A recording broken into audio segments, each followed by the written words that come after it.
Hello दोस्तों, आज हम देखने वाले हैं अति महत्वपूर्ण परीक्षाओं से संबंधित प्रश्न जो हमारे हर एक कंपटीशन के क्षेत्र में, हर एक वनडे एग्जाम में काम आते हैं।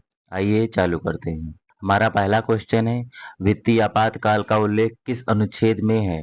हमारे ऑप्शन है अनुच्छेद 352, 354, 360, 368। दोस्तों, इस प्रश्न का हमारे सही जवाब हो जाएगा अनुच्छेद 360। अनुच्छेद 360 में वित्तीय आपात का उल्लेख किया गया है। हमारा अगला प्रश्न है, संविधान का कौन सा भाग संघीय न्याय प्रणाली से संबंधित है? हमारे ऑप्शन है भाग 5, भाग 6, भाग 8, भाग 9। दोस्तों, इस प्रश्न का हमारे सही जवाब हो जाएगा भाग 5। हमारा अगला प्रश्न है, अनुसूचित जातियों और जनजातियों के लिए आरक्षण की व्यवस्था संविधान के किस अनुच्छेद में है? हमारे ऑप्शन है 15, 16, 17, 18। दोस्तों, इस प्रश्न का हमारे सही जवाब हो जाएगा अनुच्छेद 16। हमारा अगला प्रश्न है, जम्मू कश्मीर को विशेष दर्जा देने वाला अनुच्छेद कौन सा था? 324, 370, 371, 376। दोस्तों, इस प्रश्न का हमारे सही जवाब है 370। हमारा अगला प्रश्न है, अनुच्छेद 370 को भारत के संविधान से कब हटाया गया? हमारे ऑप्शन है 10 अगस्त 2019, 15 अगस्त 2019, 20 अगस्त 2019, 5 अगस्त 2019। दोस्तों, इस प्रश्न का हमारे सही जवाब हो जाएगा 5 अगस्त 2019। हमारा अगला प्रश्न है, संविधान की कौन सी अनुसूची राज्यों और केंद्रों के बीच शक्तियों का विभाजन करती है? हमारे ऑप्शन है 7वीं अनुसूची, 8वीं अनुसूची, 9वीं अनुसूची, 10वीं अनुसूची। दोस्तों, इस प्रश्न का हमारे सही जवाब हो जाएगा 7वीं अनुसूची। हमारा अगला प्रश्न है, इनमें से कौन सा राज्य सूची का विषय है? रक्षा, विदेश नीति, पुलिस, परमाणु ऊर्जा। दोस्तों, इस प्रश्न का हमारे सही जवाब हो जाएगा पुलिस।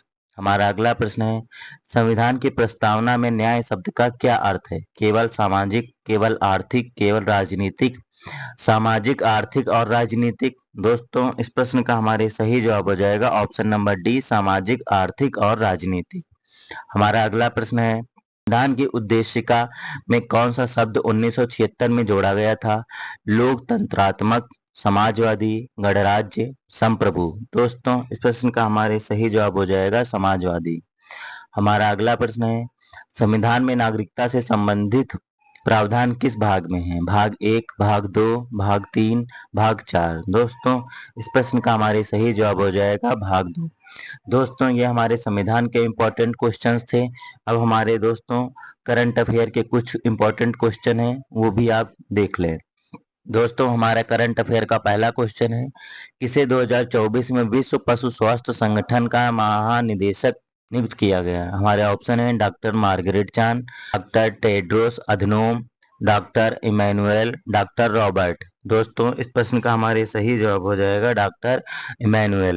हमारा अगला प्रश्न है, किसे 2024 में भारत के नए गृह सचिव के रूप में नियुक्त किया गया? हमारे ऑप्शन है गोविंद मोहन, शुभम शुक्ला, मनोज मित्तल, अरुण गोयल। दोस्तों, इस प्रश्न का हमारे सही जवाब हो जाएगा गोविंद मोहन। हमारा अगला प्रश्न से 2024 में भारत के अमेरिका स्थित नए राजदूत के रूप में नियुक्त किया गया।